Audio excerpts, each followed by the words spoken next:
समय सुबह 10 बजे, 21 मई, गांव माधोपुर, जिला बनारस। आज परवरिश फाउंडेशन की वैन इन बच्चों के लिए इनके पास गई। बच्चे जो कि हमें देखते ही भाग गए। कुछ बच्चों को बुलाना पड़ा, उनके घर जाके दस्तक देनी पड़ी, घर घर जाकर के गार्जियंस को बताना पड़ा, हम गांव में किताबें ले आए हैं, आप बच्चों को हम तक भेजें। कुछ बच्चे 8 साल की उम्र तक, 10 साल की उम्र तक वर्णमाला भी नहीं जानते। सरकार के आंकड़े सिर्फ स्कूलों में एडमिशन पे आधारित हैं, जबकि इन बच्चों के घर से सरकारी स्कूल मुश्किल से 100 मीटर की दूरी पर है। उसकी भी काफ़ी दुर्दशा थी, लेकिन अभी मैं देख रहा था उसका कंस्ट्रक्शन हो गया है। वहाँ भी बड़ी राजनीति है। सुना है सरकार ने रिलायंस को भी कुछ उसमें पार्टनरशिप दिया हुआ है। वहीं आंगनबाड़ी भी है, वहीं राशन कार्ड भी बनता है, राशन भी बंटता है, वहीं ग्राम पंचायत भी है, वहीं हेल्थ भी देखा जाता है लोगों का, वहीं स्वास्थ्य सुविधाओं की एक जगह भी है। लेकिन हकीकत में कुछ भी नहीं होता है। ये बच्चे बड़े ही अभागे हैं। कुछ बच्चे सरकारी स्कूलों में तो जाते ही नहीं। कुछ बच्चे जिनके गार्जियन थोड़ा बहुत कमा लेते हैं, वो अगल बगल जो प्राइवेट स्कूलों का तंत्र है उसमें भेजते हैं। गार्जियंस बहुत खुश हुए। गार्जियंस के अंदर एक उम्मीद जगी। उन्होंने अपने बच्चों को मोबाइल और टीवी के जाल से 2 घंटे बाहर निकलने की सलाह दी। इतनी निराशा, इतना थकन, इतना अंधेरा इनके दिलों में था कि हम कुछ कह नहीं सकते।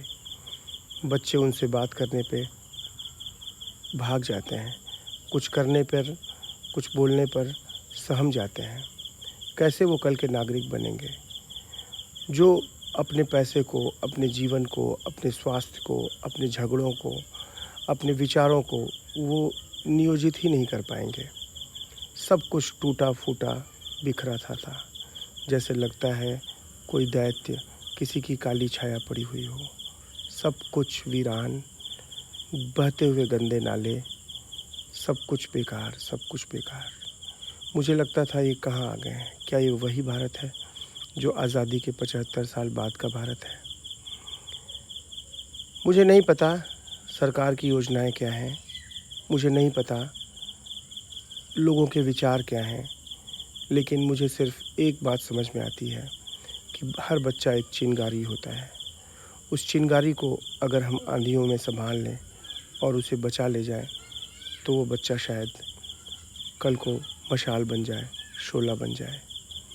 लेकिन हम सिर्फ़ और सिर्फ उन चिंगारियों को बुझा देते हैं, आंधियों में उड़ा देते हैं। इन बच्चों को इन किताबों के साथ देखते हुए आंखें तृप्त हो गईं। अच्छा लगा।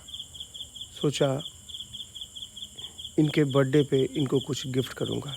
सारे बच्चों के नाम नोट किए गए, उनका डेट ऑफ बर्थ नोट किया गया। ये वो गरीब बच्चे हैं जो सिर्फ़ और सिर्फ बताशा चढ़ा पाते हैं अपने जन्मदिन पे, या किसी के पास ज़मीन बिकी, या किसी ने लोन लिया तो वो डीजे वगैरह बजा देता है। इन बच्चों को हम लोगों ने तय किया है कि इन्हें हम इनके जन्मदिन पे किताबें देंगे। धीरे धीरे धीरे धीरे इस ग्राम पंचायत में यहाँ के लोगों से यह निवेदन किया जाएगा कि ये किताबें 50 किताबों की लिस्ट है, ये 100 किताबों की लिस्ट है, इसे आप ख़रीदें, इसे आप अपने बच्चों के लिए रखें। ये किताबें ही उनकी मुक्ति का रास्ता हैं। ये किताबें ही उनको मुक्ति देंगी। नहीं तो हर तरफ बाज़ार सजा हुआ है, शिक्षा का, स्वास्थ्य का, वकील का, सीए का, डॉक्टर का, नेता का, धर्मगुरु का और बॉलीवुड का।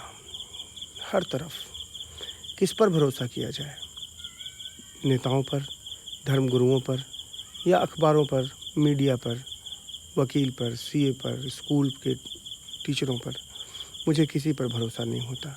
सब कुछ इस व्यवस्था में पूंजी से नियंत्रित होता है, मुनाफे से नियंत्रित होता है। कुछ मित्र कहते हैं कि मेरी बातों में कम्युनिस्ट की बू आती है। मैं उनसे पूछता हूँ कि क्या कम्युनिस्ट हुए बिना या पूंजीवादी हुए बिना या किसी आस्तिक या नास्तिक हुए बिना मैं यदि अपने जीवन को आनंदित तरीके से जीऊँ और बगैर किसी बुरी नीयत के किसी के लिए कुछ करूं, तो क्या वो संभव नहीं है? क्या जीने के लिए हिंदू या मुसलमान होना ज़रूरी है? क्या जीने के लिए कैपिटलिस्ट या कम्युनिस्ट होना ज़रूरी है? क्या इस जीवन के लिए हमें किसी का शोषण करना ज़रूरी है? क्या हम में समुदाय की भावना नहीं आ सकती? क्या हम एक समाज की तरह नहीं जी सकते? इस बाज़ार ने हमें ग्राहक बना दिया है। हम एक भीड़ के तंत्र की तरह जी रहे हैं। इन बच्चों को बहुत कुछ चाहिए। एक अशिक्षित बच्चा समाज में एक एटम बम की तरह होता है और वो कहीं भी फट जाता है। उसके लिए हमने शराब की दुकानें खोल रखी हैं, उसके लिए हमने प्राइवेट स्कूल खोल रखे हैं। आखिर क्या होगा? कहाँ जाएंगे ये? तो वैन आगामी 1 महीने में कम से कम 50 जगहों पे जाएगी और वहाँ पे सारे बच्चों के नंबर नोट करेगी, उनके डेट ऑफ बर्थ को नोट करेगी और इन 50 गाँवों के बच्चों को, 50 जगहों के बच्चों को हम लोग आपस में जोड़ेंगे और फिर एक जगह इकट्ठा करेंगे। फिर उन्हें बताएंगे कि शिक्षा क्या है, समाज क्या है, किस परिवेश में तुम पैदा हुए हो। उन्हें सच बताया जाएगा। हो सकता है इसी 50 जगहों पे अगर वैन जाए, हर जगह से 2-2 बच्चे भी हमारी बात को समझ सकें तो हम 100 हो जाएंगे और साल भर में इस तरह हम 1200 हो जाएंगे। तो ये 1 और 1 11 हो जाते हैं, ये मुझे ऐसा लग रहा है। और ये बहुत ही प्रेम की चीज़ है, बहुत ही करुणा की चीज़ है। तो ज़रूर गार्जियंस, बच्चे, उनकी माँ जिनके पास कोई पौष्टिक चीज़ नहीं है, कोई संसाधन नहीं है, उन्हीं संसाधनों के अभाव में वो जी रहे हैं। आखिर इन तक हम जा पाएँ, हमें अच्छा लगता है। धन्यवाद। कहते हैं तमसो माँ ज्योतिर्गमय, असतो माँ सद्गमय, मृत्योर्माम अमृतम गमय। लेकिन यहाँ तमस ही तमस है, मृत्यु ही मृत्यु है, अंधेरा ही अंधेरा है। कोई ज्योति नहीं है। सिर्फ और सिर्फ ईर्ष्या है, तनाव है, अभाव है, गरीबी है। ये दक्षिण टोला है, ये हरिजन बस्ती है। ये वो लोग हैं जो जन्म से ही करार दिए जाते हैं कि तुम निम्न जाति के हो। हिंदू धर्म की ये व्यवस्था मुझे बहुत ही क्रूर लगती है। जन्म के साथ ही उन्हें छोटा दिखा देना, उन्हें बिल्कुल ही अछूत मान लेना, बिल्कुल ही उन्हें गिरा देना, यह मुझे नहीं पता किन दुष्ट दिमागों की खोज रही होगी। मुझे अभी भी बहुत से पढ़े लिखे लोग मिल जाते हैं जो इस वर्ण व्यवस्था का समर्थन करते हैं। वो या तो गांव के कॉलेज से बीए किए हों या सुप्रीम कोर्ट के वकील हों। शिक्षित होने से कोई फ़र्क नहीं पड़ता है। मुझे लगता है शिक्षित होने से आदमी और कट्टर और ज़िद्दी हो जाता है। शायद वो स्वतंत्र सोच में नहीं सोच पाता। मुझे लगता है, मैं लोगों से कहता हूँ कि आखिर सारे लोगों का जीवन सूरज की रोशनी से ही संचालित है। जब सब कुछ रोशनी के से ही संचालित है तो फिर क्या हम में आप में कौन सा मौलिक भेद है? कोई मौलिक भेद नहीं है। निश्चित ही हम सभी एक ही ऑर्गेनिक यूनिट से बने हुए हैं। हमारे पीछे एक ही सत्य है। आत्यंतिक रूप से हम उसी से बने हुए हैं। ऊपरी भेद जरूर दिख जाते हैं, लेकिन लोग अभी भी आर्य, द्रविड़ और इन्हीं चीज़ों में उलझे हुए हैं। कोई पूछता है आप आस्तिक हैं या नास्तिक हैं, हिंदू हैं, मुसलमान हैं, जातिगत चीज़ों में भरोसा करते हैं, नहीं करते हैं, आप पढ़े लिखे हुए हैं, पैसे के बारे में आपका क्या विचार है? समस्या इस बात की है कि हम चाहे आस्तिक हों, नास्तिक हों, हिंदू हों, मुसलमान हों, लेकिन हमारी क्रोध, हमारी ईर्ष्या, हमारे छल कपट, हमारे सब कुछ एक जैसे हैं। मुसलमान की ईर्ष्या हिंदू की ईर्ष्या से भिन्न नहीं होती। ईसाई का जो क्रोध है और जो जैन का क्रोध है, उनमें कोई भिन्नता नहीं होती। हाँ, सांगठनिक रूप से कोई दिखा सकता है कि हाँ, हम कम क्रूर हैं या वो ज़्यादा क्रूर हैं। ये बातें ज़रूर चलती रहती हैं और आजकल जो धर्म और संप्रदाय खड़े हुए हैं वो एक बहुत बड़े खतरे हो गए हैं। आने वाला समय बहुत ही भयानक दिख रहा है। हर व्यक्ति सोचता है दूसरा समुदाय ज़्यादा हो जाएगा, वो समुदाय ज़्यादा कट्टर है। कोई अपनी बुराई सुनने को तैयार नहीं है। हिंदुत्व के बारे में कहा जाता था कि हिंदू जो है वह एक ऐसी चीज़ है, एक ऐसा जीवन शैली है जो अपने अंदर समाहित कर लेता है।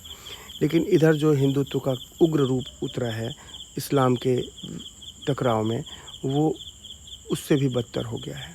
तो चाहे वो इस्लाम हो, चाहे वो हिंदू हो, वह अगर ध्यान पद्धतियों से जुड़ता है तो वह ठीक है। लेकिन मैं देखता हूँ कि कई लोग हिंदू मुसलमान में जीते हैं, लेकिन उनके जीवन में कोई चमक, कोई प्रखरता नहीं दिखाई पड़ती है। उनके भीतर गुस्सा है दूसरे के प्रति। ठीक है, अतीत में मुसलमानों ने भी हिंदुओं पर अत्याचार किए हैं, हिंदुओं ने भी मुसलमानों पर अत्याचार किए हैं, लेकिन इतिहास की व्याख्या करके हम एक दूसरे के दुश्मन ना हो जाएं। और सच बात यह है कि जब तक हम हिंदू और मुसलमान रहेंगे तब तक ये बेहूदगियाँ होती रहेंगी। इन बच्चों को हम हिंदू बनाते हैं, हम मुसलमान बनाते हैं, हम चमार बनाते हैं, हम मुसहर बनाते हैं, हम इन्हें जातिगत ठप्पा लगाते हैं। उसी से समाज का सॉफ्टवेयर चलता है, उसी से नेताओं की ज़िंदगी चलती है, उसी से उनकी रोटी पलती है, इसी से धर्मगुरु पलते हैं। किसी के अहंकार को चढ़ाते हैं, किसी को गिराते हैं। तो ये मुझे थोड़ी तकलीफ़देह लगता है। ठीक है, कुछ धर्म कट्टर हैं, कुछ धर्म संवेदनशील हैं, कुछ धर्म अहिंसा की बात करते हैं। निश्चित ही फ़र्क तो है, लेकिन हमें बैठ के संवाद के नज़रिए से बात करनी होगी। ये मसला इतना आसान नहीं है। मुझे कभी कभी लगता है कि क्या ऐसा ज़रूरी है कि हिंसा भी जीवन का अनिवार्य अंग हो? युद्ध भी शांति के लिए ज़रूरी है? क्या हिंसा भी अहिंसा के लिए ज़रूरी है? तो लोगों की बातें सुन के लगता है, और कई बार लोगों के व्यवहार को भी देख के लगता है कि कोई ऐसा कैसे कर सकता है। तब लगता है कि शायद हिंसा ज़रूरी है। लेकिन फिर लगता है कि नहीं, शायद यदि हम बड़े होने पर नहीं, बच्चों के बचपने में ही उन पर काम कर सकें तो चीज़ें अच्छी हो जाएंगी। लेकिन ये जो बच्चे हैं ये अपने बड़े लोगों की कैद में हैं, बड़े लोगों के कब्जे में हैं। ये बड़े लोग उन्हें जाति का ठप्पा देते हैं, ये बड़े लोग उन्हें धर्म का ठप्पा देते हैं, उन्हें एजेंडा देते हैं। वो बेसिकली उनको पूरी तरह से पुराना पीढ़ी जिस चीज़ में होती है उसमें दीक्षित कर देते हैं। तो कहीं ना कहीं हम एक जहर का इंजेक्शन बच्चों के अंदर दे देते हैं। ये बच्चे जिन्हें पता भी नहीं है कि आने वाली दुनिया में एआई भी है, आने वाली दुनिया में शेयर मार्केट भी है, यहाँ पे सरकार भी जैसी कोई चीज़ है, यहाँ माफिया भी हैं, यहाँ बिके हुए पत्रकार भी हैं, यहाँ कर्मठी लोग भी हैं, यहाँ समर्पित लोग भी हैं। इस सब से भिन्न ये अलग द्वीप की तरह जी रहे हैं, सिर्फ़ और सिर्फ अपनी इच्छाओं की पूर्ति के लिए। कहीं बारात में जाके खा लिए, किसी के कुत्ते को ढेला मार दिया, किसी आम के पेड़ से आम चुरा लिया, कहीं गालियाँ सुन ली। आज सुबह ही मैंने देखा एक बागीचे के मालिक जिनको विरासत में उनके बाप दादाओं की ज़मीन मिली थी, वो गांव के एक छोटे बच्चे को जो वहाँ बकरी चरा रहा था उसे उन्होंने 100 गालियाँ दी। वो मदिरा भी पिए हुए थे और बच्चे को उन्होंने बहुत ही ज़्यादा अभद्र गालियाँ दी कि बकरी को तुम यहाँ से हटा लो। तो मुझे लगता है कि लैंड रिफॉर्मेशन या लैंड का जो रिफॉर्म होना चाहिए, जब होना चाहिए था वो तो हुआ नहीं। बहुत सारे लैंडलेस लोग गांव में ज़मींदारों और इन माफियाओं के ऊपर निर्भर हैं। मुझे शर्म आती है, कुछ बेहतर करने की ज़रूरत है। धन्यवाद।